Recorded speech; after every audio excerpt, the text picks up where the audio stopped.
No motivation? Good. That means it's time to stop depending on it. Let me ask you something. How many times have you said this to yourself? I'll start when I feel ready. I just need a little motivation. I'm waiting for the right moment. Guess what? That moment is never coming. Because motivation is not a fuel, it's a mirage. The harsh truth about motivation. You keep waiting for a feeling to push you. But motivation is like the weather, completely unreliable. Some days it's sunny. Most days, it's just fog. And if your dreams depend on the weather, you're going to be standing in the same place a year from now. What actually works instead? So if motivation isn't the answer, what is? The answer's simple. Motion, then emotion.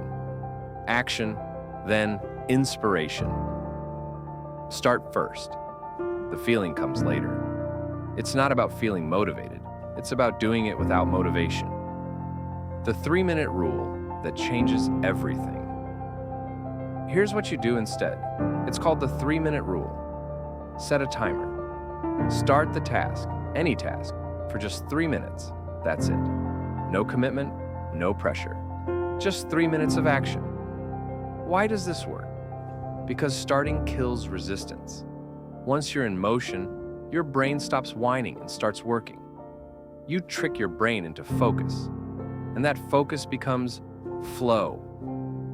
Build a ritual, not a reaction. Successful people don't rely on motivation. They rely on rituals. Your brain doesn't need hype. It needs a habit.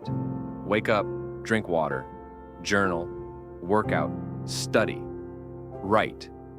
Not because you feel like it, but because that's just what you do. Here's the truth. Motivation is a visitor. Discipline is your roommate. If you only show up when you're motivated, you'll only show up once in a while. But if you commit to action, even when it's boring, hard, or messy, you unlock something greater. Consistency, grit, self-respect, power. So stop waiting to feel like it. Start before you're ready. Move before you're motivated. And soon, motivation won't even matter because momentum will be carrying you. Comment below. I'll act first. Motivation can catch up. Let's see who's ready to stop waiting and start doing.